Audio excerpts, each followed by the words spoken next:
हमारे विभिन्न ज्ञानवर्धक कार्यक्रम देखने के लिए आप हमें अभी सब्सक्राइब करें, बेल आइकन को प्रेस करें ताकि आप देख सकें हमारा कार्यक्रम सबसे पहले। और अधिक जानकारी के लिए फेसबुक पेज को लाइक करना ना भूलें। जय माँ इंद्राक्षी। इंद्राक्षी धाम में दर्शकों, आप सभी का हम हार्दिक स्वागत करते हैं। आज के दिन जिन जातकों का जन्म दिवस है, मैरिज एनिवर्सरी है, उन सभी को हमारी तरफ से बहुत बहुत शुभकामनाएं। आज हम बात करने वाले हैं कि कई बार हमारी जन्म पत्रिका में कई बार पापी ग्रह, कई बार सौम्य ग्रह विपरीत स्थिति में चले जाते हैं। भले ही ग्रह सौम्य हों, लेकिन वो फिर भी उतना फल नहीं दे पाते हैं। क्या ये ग्रह, हालांकि आकाश में विद्यमान मामूली ग्रह तो ये है नहीं, क्या ये ग्रह हमारे मंत्र से, पूजा से, पाठ से क्या हमें ये उचित फल देते हैं? बहुत लोगों के मन में इस प्रकार की शंका हमेशा बनी रहती है और बहुत लोग इन चीज़ों को मानते हैं और बहुत लोग नहीं मानते हैं। तो हम कुछ सूक्ष्म तरीके से इस चीज़ को आपको समझाना चाहते हैं। आप लोग आज का अंक जरूर सुनिएगा। यदि आपके भी कोई ग्रह बलवान नहीं है, कमज़ोर हैं, तो आपकी जो अपनी साधना है वो कैसे आपके ग्रहों के ऊपर असर डालती है। आइए आज का पंचांग देखते हैं। पहले 15 जुलाई सन 2021 दिन बृहस्पतिवार, आषाढ़ मास, शुक्ल पक्ष, संवत 2078, तिथि पंचमी, नक्षत्र उत्तरा फाल्गुनी, राहु काल 1:30 से 3, दिशा जूल दक्षिण दिशा। अब देखिएगा, बहुत लोगों का ये कहना है कि पृथ्वी से कितनी किलोमीटर दूर ये ग्रह हैं और सूर्य तो अथाह किस प्रकार के ग्रह हैं किसी को बताने की आवश्यकता नहीं है। निकटतम जो भी चीज जाएगी वो जल करके भस्म हो जाती है और पृथ्वी जैसे सैकड़ों गोले सूर्य में समा सकते हैं, इतने विशाल है। शनि की दूरी भी बहुत है पृथ्वी से, हालांकि चंद्र निकट ग्रह है और बुध भी सूर्य के निकट है लेकिन पृथ्वी से दूर है। इसीलिए जब जन्म पत्रिका बनाई जाती है तो बुध अक्सर सूर्य के साथ होंगे या एक खाना ऊपर या साइड में होंगे, दाएं या बाएं में। अब हम जो इनके निमित्त पूजा करते हैं तो ये ग्रह प्रसन्न कैसे होते हैं? देखो, हमारे शास्त्रों में यही गंभीरता है। उन बातों का विचार किया गया है जिन बातों पर साइंस विचार कर रही है और अभी लंबे समय तक कुछ चीजों पर विचार करना पड़ेगा। पृथ्वी की आकाश से दूरी, किस ग्रह की कितनी दूरी पृथ्वी से है, ये ज्योतिष के अनेकों ग्रंथों में ये प्रमाण है और लिखित में है। साइंस ने जब देखा तो वो सारी चीजें आपस में टैली हो रही हैं, लेकिन कुछ ऐसी चीजें हैं साइंस उनकी खोजबीन करती है और ये आध्यात्मिक साइंस जो है ये उनकी पूजा के लिए राय देती है कि आप ऐसे करें, ऐसे करें तो आपके ग्रह बलवान हो जाएंगे। बड़ा मतभेद सा भी हो जाता। अब मैं आपको और फिल्टर कर देता हूं, थोड़ा आप उलझ रहे हैं अभी हमारी बात समझने में। मंगल देव को गुड़ से प्रसन्न करना या मंगल देव की धूप दीप जला करके मंत्र पढ़ना, यज्ञ करना, तो साइंस कई बार ये सोच लेती है कि कैसे संभव है कि इतना विराट ग्रह वो आपसे प्रसन्न हो जाएगा। अब देखो, ये एक अद्भुत साइंस है और ये बहुत ही रिसर्च के बाद हमारे ऋषियों ने हम सबको दिया है।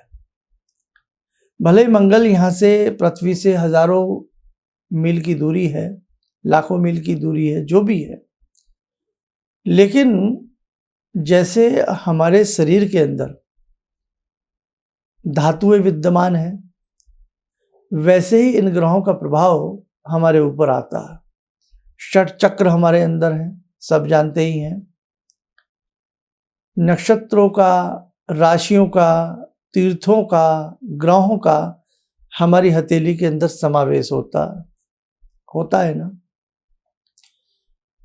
जब हम बहुत ही आंतरिक रूप से हम मंगल की पूजा करते हैं या सूर्य की करते हैं, शनि की करते हैं, और उनके एक विशेष मंत्र बनाए गए हैं। हमारे देखो, हम उनका कभी ऋण नहीं उतार सकते अपने मनीषियों का। अब जो विशेष मंत्र बनाए गए हैं, उन मंत्रों को पढ़ते हुए हम उस ग्रह का पूजन करते हैं। जब किसी आवाज को बार बार निकाला जाता है तो उस आवाज से कंपन होता है। हम यहाँ बैठे किसी से बात करते हैं मोबाइल के माध्यम से, लंदन में वो व्यक्ति हमारी बात सुन लेता है। कैसे सुन लेता है? शब्द जो है ये मिटता नहीं, शब्द अमर रहता है, वायुमंडल में ये घूमता है। हमने बात की, हमारी बात कहीं भी हम करना चाहें, Singapore, Dubai, Muscat, Australia, Canada, कहीं भी हम बात करना चाहें, हमारी सेकंडों में बात हो जाती है। शब्द अमिट है, उसे पहुंचाने का जरिया एक इंस्ट्रूमेंट हो गया मोबाइल। ऐसे ही हमारी जो जिह्वा है, जब इस पे घर्षण होता है किसी मंत्र का, ओम शनि नमः, ओम शनि नमः, ओम शनि नमः, तो मंत्र की ध्वनि इस प्रकार से कार्य करती है कि उस ग्रह का स्पेशल जब मंत्र पढ़ा जाता है तो उस ग्रह से सीधा हमारा तालमेल हो जाता है। और जब तालमेल होता है तो कहीं ना कहीं उस ग्रह की जो खूबियां हैं, हर ग्रह की अपनी एक खूबी है। चंद्रमा कैसे हैं, मंगल कैसे हैं, शनि कैसे हैं, शुक्र कैसे हैं। शुक्र बहुत चमकीला ग्रह है और वास्तव में जिंदगी में चमक देता है। हाँ, चमक देता है। सूर्य बड़ा पावरफुल ग्रह है, रोशनी वाले ग्रह हैं, जीवन को ओजवान कर देते हैं, तेजवान कर देते हैं। जब वो बार बार जिह्वा घर्षण करती है किसी विशेष शब्दों का, अक्षरों के ऊपर, शब्दों के ऊपर, मंत्र के ऊपर, तो उस ग्रह में जो भी खूबियां हैं वो हमारे अंदर आने लगती हैं। उस ग्रह से हमें एक तरह से कुछ ना कुछ मिलने लगता है। दूसरी बात, ये मैं बहुत बारीकी में नहीं ले जा रहा आपको, ये मोटी मोटी सी भाषा में आपको समझा रहा हूं। उस ग्रह की धरती कैसी है, उस ग्रह का रंग कैसा है, ये तो साइंस भी मानती है। उसी से संबंधित हम रंग से संबंधित भी वस्तुएं चढ़ाते हैं मंगल के लिए। जैसे लाल तिलक है, गुड़ का दान बताया गया है, गेहूं का दान बताया गया है, जिनका रंग मंगल के रंग से मिलता जुलता है। तो बहुत बड़ा विज्ञान है कि उन ग्रहों के रंगों से, उन ग्रहों की वहाँ की ऊर्जा से तालमेल बिठाते हुए मंत्रों को पढ़ते हैं या उन चीज़ों का दान करते हैं, हमें निश्चित हमें लाभ मिलता है। और दूसरी बात, ये तो एक मोटी सी बात है, जनरल सी बात है, इसके अंदर और गहराई में जाएं तो गहराई की बात मैं आपको एक और बता देता हूँ। हमारे ऋषियों ने और हमारे शास्त्रों में इन ग्रहों को नीच, पाप ग्रह में, सौम्य ग्रहों में और देव ग्रहों में माना है। जैसे बृहस्पति हैं, देवताओं के भी देव हैं, माना गया है।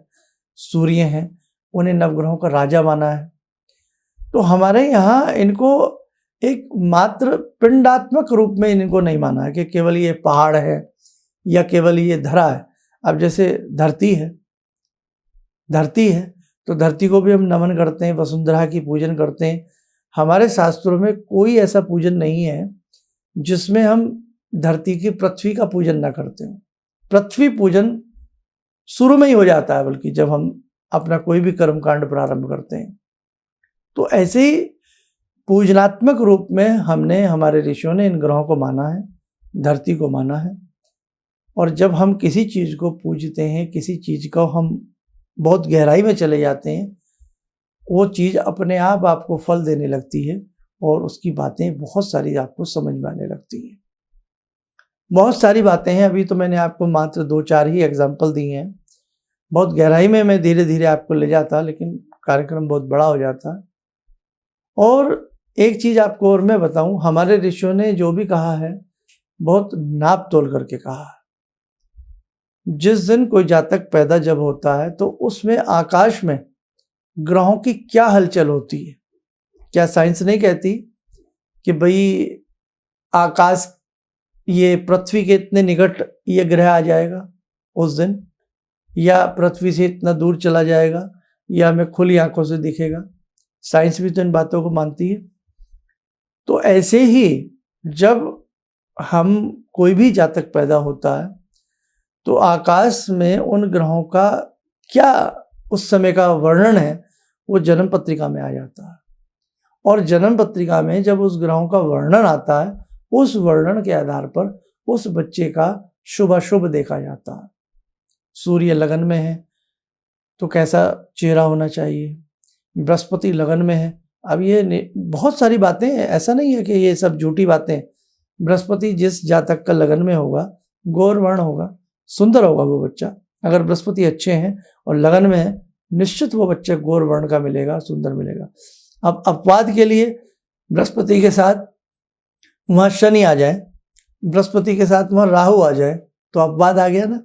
अब राहु अपना फिर रोल अदा करेगा, शनि अपना रोल अदा करेगा।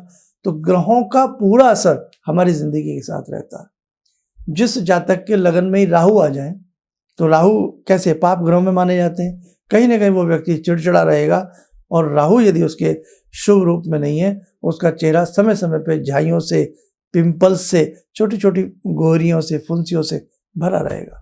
उसके चेहरे पर रौनक नहीं रहेगी। तो ऐसा क्यों? बृहस्पति और चंद्र एक साथ आ जाए लगन में, बहुत खूबसूरत वो व्यक्ति होगा, बहुत सुंदर लगेगा वो देखने में। आप ये चीजें देख सकते हैं आजमा के, इसमें कोई वो नहीं है कि हम वैसे ही इन सब चीजों को कह रहे हैं।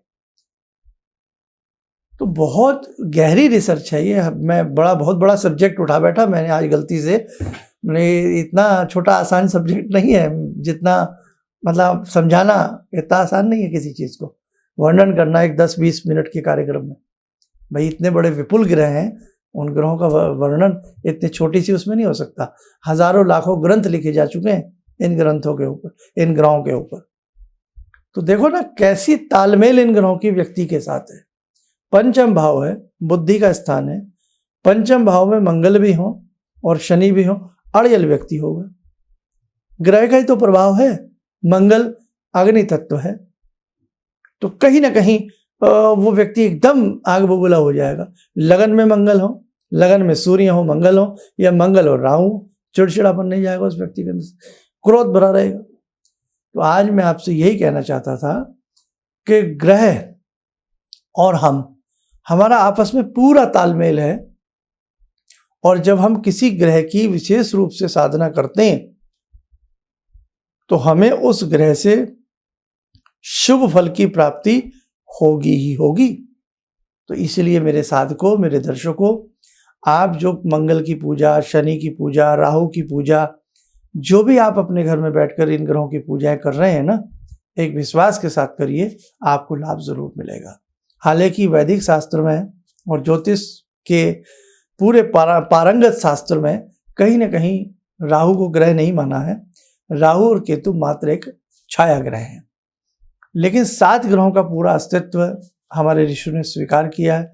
बाद में प्लूटो, बहुत सारे ग्रह इस प्रकार के बताए गए, लेकिन ज्योतिष की सफल गणना में ये 9 ग्रह ही काम करते हैं। 2 छाया ग्रह राहु केतु और बाकी के 7 ग्रह। थोड़ा लगता है आज कार्यक्रम थोड़ा सा बहुत लोग नहीं समझ पाए होंगे, लेकिन मैं आगामी अपने अंकों में इस प्रकार की कुछ गहरी चीज़ें भी आपके साथ शेयर करना चाहता हूँ। मैं इस सब्जेक्ट को बहुत गहरा बनाना चाह रहा था, लेकिन वो चीज़ शायद सबको समझ में ना आती, इसलिए मैंने कुछ ऊपर ऊपर की बातें आपको हल्की हल्की बताई है। फिलहाल ज्योतिष में आज इतना ही समझे। ज्योतिष के तत्व को, ज्योतिष की बातों को मैंने समझाने का आपसे प्रयास किया है। और जो भी आप लंबे समय से अपनी दैनिक साधनाएं अगर नवग्रहों की कर रहे हैं तो आप बहुत अच्छे से कर रहे हैं। एक न एक दिन उचित फल आपको अवश्य मिलेगा। आइए मेरे साथ कुछ समय चला ध्यान साधना का। आज की ध्यान साधना में हम जुड़ते हैं भगवान श्री कृष्ण से। ओम करारविंदे न पदारविंदम मुखारविंदे विनिवेशयन्तम वटस्य पत्रस्य पुटे शयानं वाला मुकुंदम मनसा स्मरामि बालामुकुन्दं मनसा स्मरामि कस्तूरीतिलकं ललाटपटले वक्षस्थले कौस्तुभं नासाग्रे वरमौक्तिकं करतले वेणुकरे कङ्कणं सर्वाङ्गे हरिचन्दनं सुललितं कंठे च मुक्तावले गोपास्ति परिवेष्टितो विजयते गोपालचूडामणि शान्ताकारं भुजगशयनं पद्मनाभं सुरेशं विश्वाधारं गगनसदृशं मेघवर्णं शुभांगं लक्ष्मीकान्तं कमलनयनं योगवृद्ध्यानगम्यं वन्दे विष्णुं भवभयहरं सर्वलोकैकनाथं। कवच बना लें, ध्यान करें, भगवान मुरली मनोहर का शुभ आशीष हम सबके ऊपर बरस रहा है।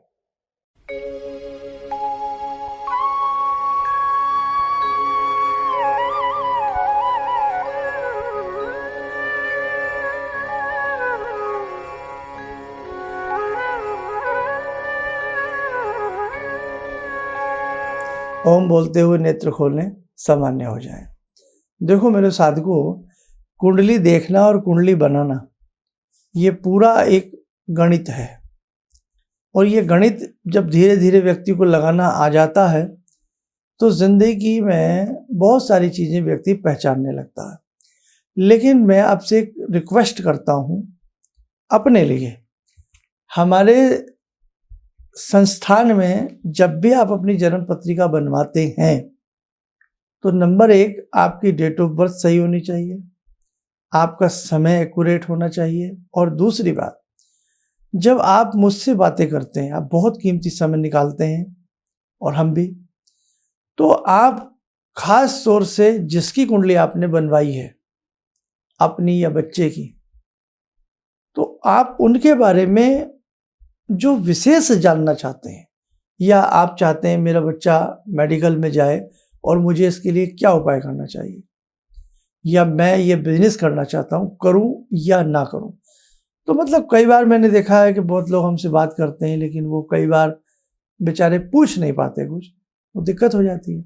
इसलिए आपके जो भी सवाल हों 2, 4, 5 वो अपने मन में लिख कर के भी रखा करो या कॉपी पे लिख के रखा करो, ताकि जब आपको मुझसे बात करने का मौका मिले तो आप अपने अच्छे से मन की बात कर सको। अब आप ही कुछ नहीं पूछोगे, भाई हमने तो जो उसमें हमने तो कुंडली बनानी है और हमने अपनी तरफ से कुंडली बना दी है, लेकिन अब जीवन में कुछ समस्याएं तो सबके होती है ना, तो सवाल तो आपका पूछने का अधिकार है। ये इसलिए कह रहा हूँ जो नए दर्शक हैं उन्हें भी हमारा थोड़ा सा तरीका समझ में आ जाए। इसलिए आपने बेटा की, बेटी की, जिसकी भी कुंडली हमारे यहाँ से बनवाते हैं तो आप उनके लिए क्या विशेष पूछना चाहते हैं वो सवाल अपने मन में रख कर के ही हमसे बात किया करें। फिर हमें आसान हो जाता है कि भाई अब हमें आपकी ये डिमांड है या आपकी ये मांग है या आप ऐसा चाह रहे हैं, तो हमें अब आपको उपाय क्या देना चाहिए, हमारे लिए भी इजी हो जाता है उपाय बताने में। आशा करता हूँ आज का थोड़ा सा टॉपिक तो ऐसा ही था, लेकिन कुछ ना कुछ उसमें से कुछ ना कुछ किसी को प्राप्त जरूर हुआ होगा। आप स्वस्थ रहें, सुखी रहें। इन्हीं शब्दों के साथ हम अपनी वाणी को विराम देना चाहते हैं। जय मां इंद्राक्षी। ऑर्डर्स मेरे पास लगभग ना के बराबर थे। मेरी फैक्ट्री लग रहा था कि शायद मुझे बंद करनी पड़ेगी, कोई दूसरा बिजनेस करना पड़ेगा। मैंने नाम बहुत कमा लिया लेकिन पैसा मेरे पास बिल्कुल नहीं। टीवी में एक छोटा सा मंत्र, अभी तंत्र मंत्र की बात हो रही थी, तांत्रिक मंत्र रहा होगा, मैं इतना अनुभवी नहीं हूँ, मैं इतना ज्ञानी नहीं हूँ। मैंने उस मंत्र को पढ़ा, रविवार के दिन उन्होंने पढ़ने के लिए बताया था। मैंने मंत्र पढ़ा, भंवर वीर तू चेला मेरा, खोल दुकान कहा कर मेरा। मैंने उन दानों को बिखेरा और आप यकीन नहीं मानेंगे, मेरे दोपहर के समय में ही मेरे पास फ़ोन आने लगे, ऑर्डर्स। आज की तारीख में मैं इतना परेशान हूँ, इतने ऑर्डर्स हैं मेरे पास, लेकिन आज भी मैं परेशान हूँ क्योंकि मैं उन ऑर्डर्स को एग्जीक्यूट नहीं कर सकता। अभी भी मुझे आपकी ही शरण चाहिए, ऑर्डर्स मेरे पास बहुत हैं। किसी भी समस्या के समाधान के लिए मिले प्रसिद्ध हस्तरेखा एवं वास्तु विशेषज्ञ प्रोफेसर धर्मेंद्र शर्मा जी से। नोट: शिविर में भाग लेने हेतु एवं व्यक्तिगत रूप से मिलने के लिए कॉल करने का समय सुबह 10 बजे से शाम 6 बजे तक। हमारे विभिन्न ज्ञानवर्धक कार्यक्रम देखने के लिए आप हमें अभी सब्सक्राइब करें, बेल आइकन को प्रेस करें ताकि आप देख सकें हमारा कार्यक्रम सबसे पहले। और अधिक जानकारी के लिए फेसबुक पेज को लाइक करना न भूलें।